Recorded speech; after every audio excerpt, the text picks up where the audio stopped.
오디오북 꿀비 소리 책방 이태준 단편소설 꽃나무는 심어놓고.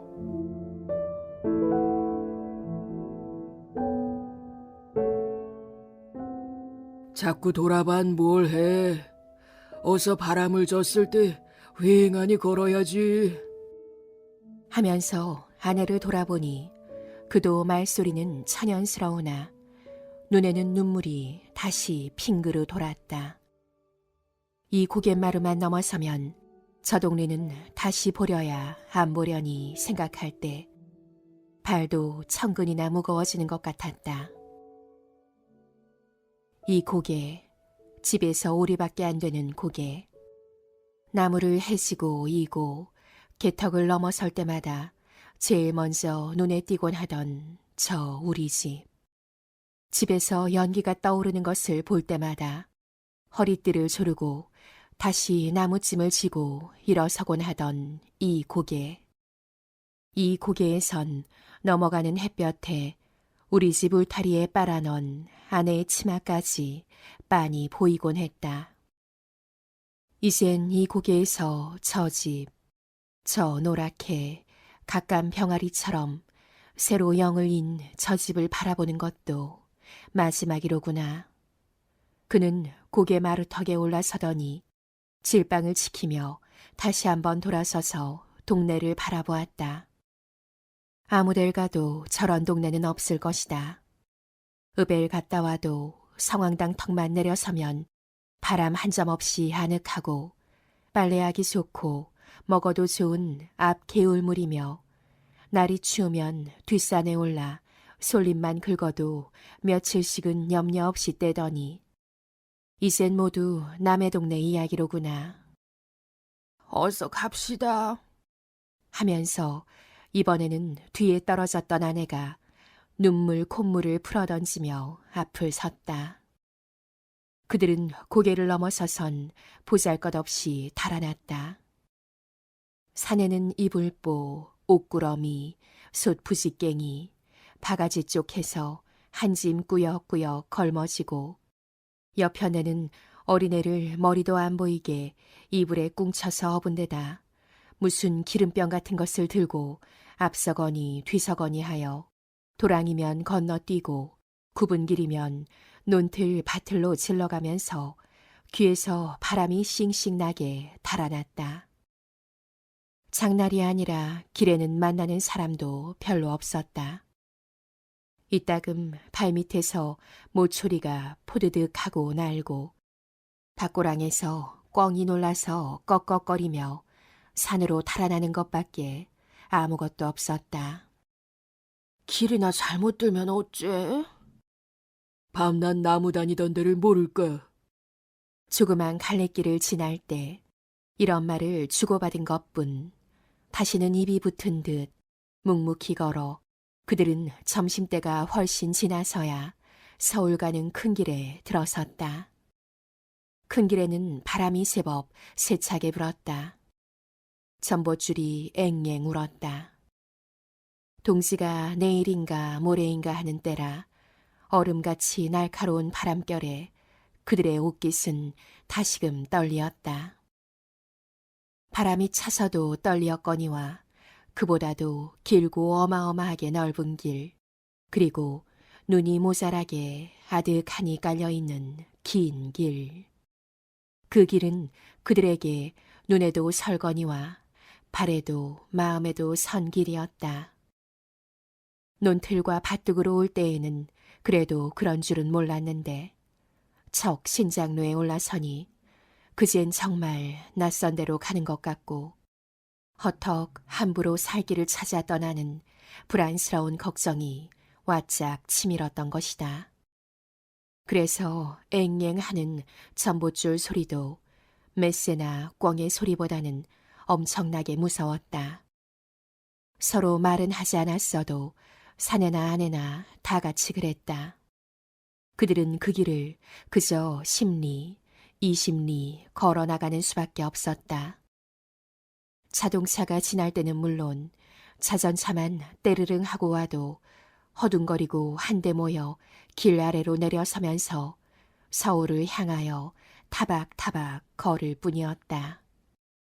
그들은 세 식구였다. 저희 내외, 방서방과 김씨와 김씨의 등에 업혀가는 두 돌 되는 딸의 정순이었다. 며칠 전까지는 방서방의 아버지 한 분까지 내 식구로서 그가 나서 32해 동안 살아온 이번에 떠나는 그 동리에서 그리운 게 없이 살았다. 남의 땅이 남아 몇 대째 눌러붙여오던 김진산의 땅은 내 땅이나 다름없이 알고 마음 놓고 부쳐먹었다. 김진사 당대에는 온 동리가 텃세 한 푼도 물지 않고 지냈으며 김진사가 돌아간 후에도 다른 지방에 대면 그리 심한 지주는 아니었다. 김진사의 아들 김의관도 돌아간 아버지의 덕성을 본받아 자긴네가 혼상간에 큰일을 치르는 해면 을의 타작에서 2섬, 석섬씩은 깎아주었다. 이렇게 착한 김의관이 무엇에 써버리느라고 그 좋은 땅들을 잡혀버렸는지 자기들의 무딘 눈치로는 내용을 알 수가 없었다. 더러 읍의 사람들이 짓거리는 소리에 무슨 일본 사람과 금광을 했느니 회사를 했느니 하는 것을 들은 사람은 있고 또 아닌 게 아니라 한동안 일본 사람과 양복쟁이 몇이 김의관의 집을 드나들어 김의관의 큰 개 2마리가 늘 컹컹거리고 짖던 것은 지금도 어저께 같은 일이었다. 아무튼 김의관네가 안성인가 어디로 떠나가고 지주가 일본 사람의 회사로 갈린 다음부터는 제 땅 마지개나 따로 가진 사람 전에는 배겨내기가 어려웠다. 텃세가 몇 갑절이나 올라가고 논에는 금비를 써라 하고 그것을 대주고는 가을에 비싼 이자를 쳐서 벼는 헐값으로 따져가고 무슨 세납, 무슨 요금 하고 이름도 모르던 것을 다 물리어 나중에 따지고 보면 농사진 푼값은커녕 도리어 빚을 지게 되었다. 그들이 지는 빚은 달리 도리가 없었다. 소가 있으면 소를 팔고 집이 있으면 집을 팔아 갚는 것밖에. 그래서 한 집 떠나고 2집 떠나고 하는 것이 3년 안에 5, 6호가 떠난 것이었다. 군청에서는 이것을 매우 걱정하였다. 전에는 모범촌으로 치던 동리가 패동이 될 징조를 보이는 것은 군으로서 마땅히 대책을 세워야 될 일이었다.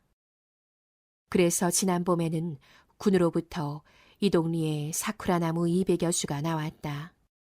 집집마다 2나무씩 나눠주고 길에도 심고 언덕에도 심어주었다. 그래서 그 사쿠라 나무 꽃이 구름처럼 피면 무지한 이 동네 사람이라도 자기 동네를 사랑하는 마음이 깊어져서 함부로 타관으로 떠나가지 않으리라 생각했던 것이다.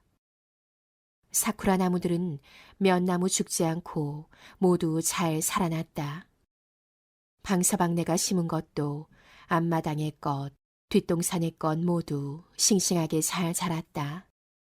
군에서 나와보고 내년이면 모두 꽃이 피리라 했다. 그러나 떠날 사람은 자꾸 떠나고야 말았다. 방서방네도 허턱 타관으로 떠나기는 처음부터 싫었다. 동리를 사랑하는 마음, 자연을 사랑하는 것이나 이웃을 사랑하는 것이나 모두 사쿠라를 심어주는 그네들보다는 몇 배 더 간절한 뼛속에서 우러나는 것이었다. 사쿠라 나무를 심었을 때도 혹시 죽는 나무나 있을까 하여 조석으로 들여다보면서 애를 쓴 사람들이요. 그것들이 가지에 윤이 나고 싹이 트는 것을 볼 때는 자연 속에 묻혀 사는 그들로서도 그때처럼 자연의 신비, 봄의 희열을 느껴본 적은 일찍이 없었던 것이다. 내년이면 꽃이 핀다지. 글쎄, 꽃이 어떤지 몰라. 아무튼 이놈의 꽃이 볼만은 하다는데. 아, 글쎄 그렇대. 그러나 떠날 사람은 자꾸 떠나고야 말았다. 올겨울에 들어서도 방서방네가 두 집째다. 그들은 사흘 만에야 부르툰 다리를 절룩거리며 희끗희끗 나부끼는 눈발 속으로 저녁 연기에 쌓인 서울을 바라보았다. 그들은 날이 아주 어두워서야 서울 문 안에 들어섰다. 서울에는 그들을 반가이 맞아주는 사람이 없지도 않았다. 어디서 오십니까? 어디로 가시는 길입니까? 우리 여관으로 가십시다. 그러나 돈이 있나요, 어디? 하면 그 친절하던 사람들은 벌에 쏘인 것처럼 달아나곤 했다. 돈이 아주 없지는 않았다. 집을 팔아 빚을 갚고 남은 것이 몇 원은 되었다. 그러나 그 돈이 편안히 여관에 들어 밥을 사 먹을 돈은 아니었다. 고달픈 다리를 끌고 교통순사들에게 핀잔을 맞으며 정처 없이 거리에서 거리로 헤매던 그들은 밤이 훨씬 늦어서야 한 곳에 짐을 벗어놓았다. 아무리 찾아다녀도 그들을 위해서 눈발을 가려주는 데는 무슨 다리인지 이름은 몰라도 이 다리 밑밖에는 없었다. 그년을 젖을 좀 물리구려.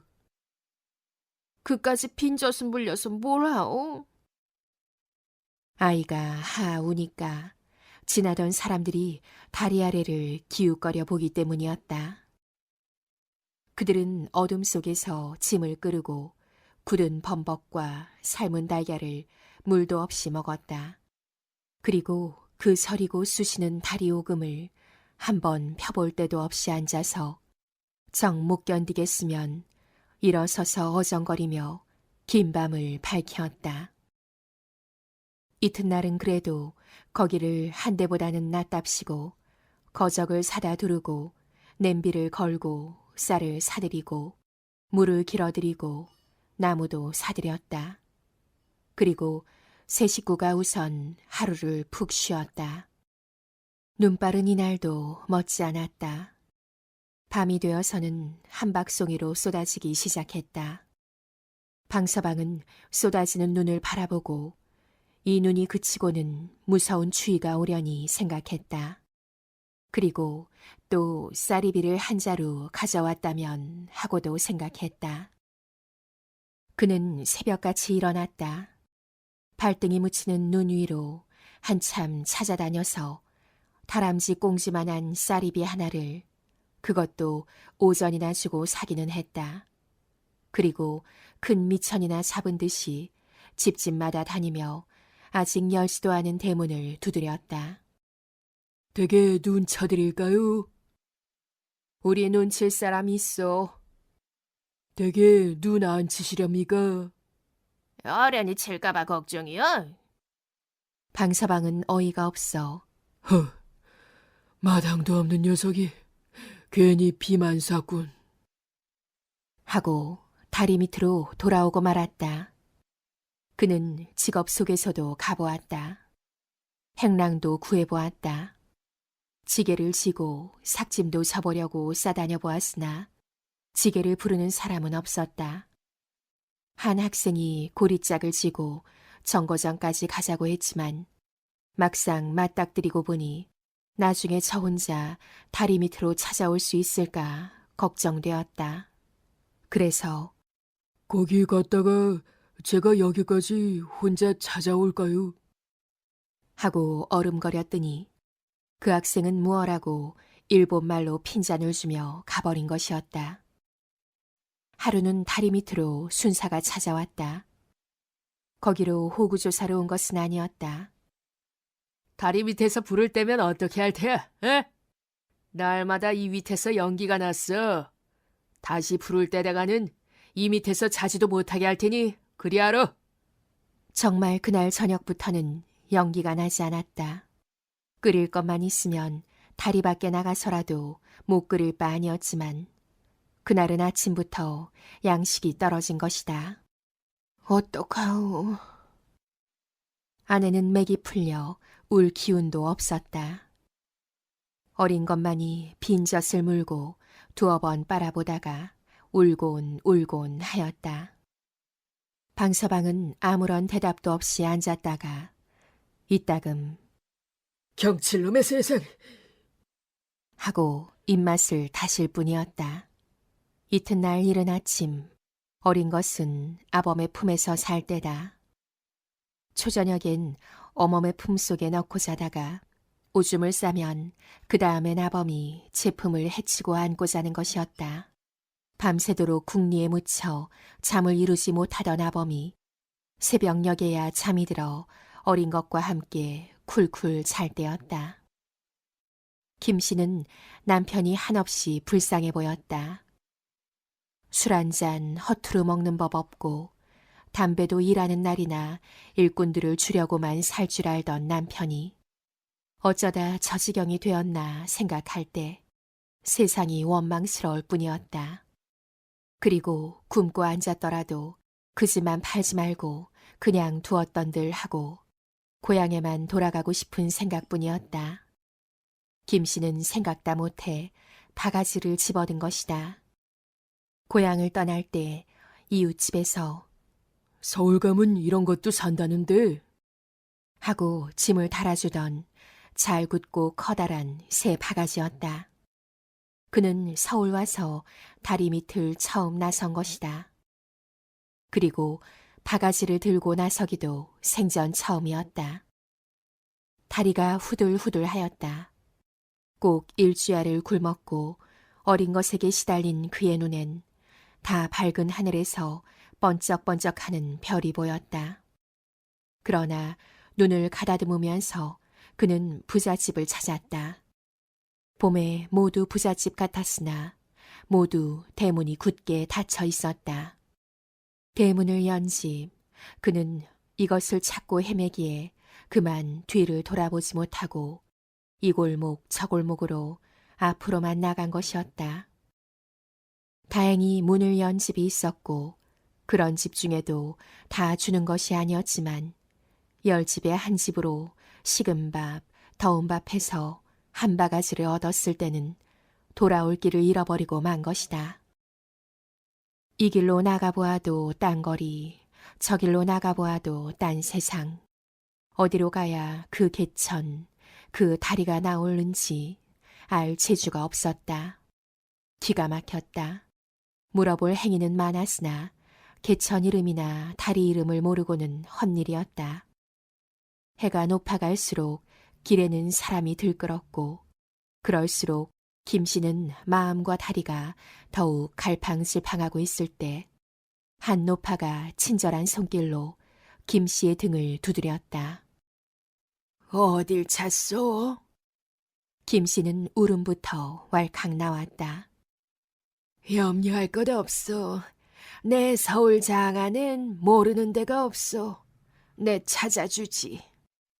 그 친절한 노파는 김씨를 데리고 곧 그 앞에 있는 제 집으로 들어가 뜨끈한 숭늉에 조방까지 먹으라 했다. 염려 말고 좀 자시오. 글쎄 내 부엌 글 좀 치고 같이 나갑시다. 김씨는 서울도 사람 사는 데라 인정이 있구나 하고 그 노파만 하늘같이 믿고 감격한 눈물을 밥상에 떨구며 사양하지 않고 밥술을 들었다. 그러나 굶은 남편과 어린 것을 두고 제 목에만 밥이 넘어가지 않았다. 숭늉만 두어 모금 마시고 이내에 술을 놓고 노파를 따라 나섰다. 그러나 친절한 노파는 김씨를 당치 않은 곳으로만 끌고 다녔다. 진고개로 백화점으로 개천이라도 당치 않은 개천으로만 한나절을 끌고 다니고는 오늘은 다리가 아프니 내일 찾읍시다. 하였다. 김씨는 가슴이 찢어지는 것 같았으나 그 친절한 노파의 힘을 버리고 혼자 나설 자신은 없었다. 밤을 꼬박 앉아 세우고 은근히 재촉을 하여 이튿날 아침에도 또 일찌감치 나섰으나 노파는 그저 당치 않은 대로만 끌고 다녔다. 노파는 애초부터 계획이 있었던 것이다. 김씨의 멀끔한 얼굴과 살의 젊음을 그는 삭이 살찐 암탉을 본격으로 보았던 것이다. 어떻게 돈 양이나 만들어 써볼 거리가 되면 이것이 그 노파가 김씨를 발견하자 세운 뜻이었다. 김씨는 다시 다리 밑으로 돌아올 리가 없었다. 방서방은 눈에서 불이 났다. 죽일년이다. 이 어린 것을 생각해서 늘 달아나다니. 이 고약한 년, 이니 찢어 죽일년. 하고 이를 갈았다. 방서방은 이틀이나 굶은 아이를 보다 못해 안고 나서서 매운 것, 짠 것 할 것 없이 얻는 대로 주워 먹였다. 날은 갑자기 추워졌다. 어린애는 감기가 들고 설사까지 났다. 밤새도록 어둠 속에서 오줌똥을 받은 이불과 아범의 처고리섭, 바지자락은 얼어서 왈가닥거리고 그 속에서도 어린애 몸은 들여다보는 눈이 뜨겁게 펄펄 달았다. 어쩌나, 하느님, 이렇게 무심하십니까? 하고 중얼거려 보았으나 새벽 찬바람만 윙하고 뺨을 갈길 뿐이었다. 날이 밝기를 기다려 아이를 꾸려안고 병원을 물어서 찾아갔다. 좀 살려주십시오. 선생님이 아직 안 나오셨소. 그런데 왜 이렇게 되도록 두었소? 진작 데리고 오지. 돈이 있어야지 오니까. 지금은 있소? 없습니다. 그저 살려만 주시면 그거야 제 벌어서 갚죠. 그걸 안 갚겠습니까? 다른 큰 병원에 가보시오. 방서방은 이렇게 병원집 문간으로만 한나절을 돌아다니다가 그냥 다리 밑으로 돌아오고 말았다. 방서방은 또 배가 고팠다. 그러나 앓는 것을 혼자 두고 단 한 걸음이 나가지지 않았다. 그래도 저녁 때가 되어서는 그냥 밤을 새울 수는 없어 보지 않으리라는 듯이 눈을 딱 감고 일어서 나왔던 것이다. 방서방이 얼마 만에 찬밥 몇 수를 얻어먹고 부랴부랴 돌아왔을 때는 날이 아주 어두웠다. 다리 밑은 캄캄한데 한참 들여다보니 아이는 자리에서 나와 언 맨 땅에 목을 늘어뜨리고 흐득흐득 느꼈다. 끌어안고 다리 밖으로 나가보니 경련이 일어나 눈을 뒤집어 쓰고 있는 것이었다. 죽을 때면 진작 죽어라. 이 고약하냐. 니년이 이걸 버리고 가 얼마나 잘 되겠니? 방서방은 몇 번이나 어서 죽어라. 하고 아이를 밀어 던졌다가도 얼른 다시 끌어당겨 들여다보곤 했다. 그럴 때마다 아이의 숨소리는 자꾸 가빠만 갔다. 그러나 야속한 것은 참 어느 때쯤 되었을까 깜빡 잠이 들었다가 놀라 깨었을 때는 그동안이 잠시 같았으나 주위에는 큰 변화가 생겼다. 날이 환하게 새고 아이에게서는 그 가쁘게 일어나던 숨소리가 또 그쳐 있었다. 겨우 겨드랑 밑에만 미온이 남았을 뿐 그 불덩어리 같던 얼굴과 손발은 어느 틈에 언 생선처럼 싸늘하였다. 봄이 왔다. 그렇게 방서방을 춥게 굴던 겨울은 다 지나가고 그 대신 방서방을 슬프게는 더 구는 봄이 왔다. 진달래와 개나리 꽃가지들은 전차마다 자동차마다 젊은 새학시들처럼 오락가락하고 남산과 창경원엔 사쿠라 꽃이 구름처럼 핀 때였다. 무딘 힘줄로만 얼기설기한 방서방의 가슴에도 그 고향, 그 딸, 그 아내를 생각하기에는 너무나 슬픈 시인이 되게 하는 때였다. 하루아침 그날따라 재수는 있어 식전 바람에 일본 사람의 짐을 지고 남신정 막바지까지 가서 어렵지 않게 50전 한 잎을 들어왔다. 불이 나게 술집을 찾아 내려오노라니 일본 집들 앞마당 가지가 휘어지게 열린 사쿠라 꽃송이. 그는 그림을 구경하듯 멍하니 서서 바라보았다. 불현듯 고향 생각이 난 것이었다. 우리가 심은 사쿠라 나무도 저렇게 피었으려니. 동네가 온통 꽃투성이려니. 꽃결같이 빛나는 그 젊은 여자의 얼굴. 방서방은 찌르르 하고 가슴을 진동시키는 무엇을 느끼며 내려왔다. 우선 단골집으로 가서 얼큰한 술국에 곱배기로 두어 잔 들이켰다. 그러다 늑수그레한 주모와 몇 마디 농담까지 주거니 받거니 하다 나서니 세상은 슬프다면 온통 슬픈 것도 같고 즐겁다면 온통 즐거운 것 같기도 했다. 그러나 술만 깨면 역시 세상은 견딜 수 없이 슬픈 세상이었다.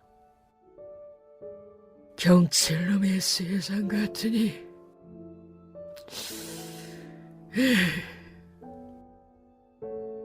하고 아무데나 주저앉아 다리를 뻗고 울고 싶었다. 오디오북 꿀비 소리 책방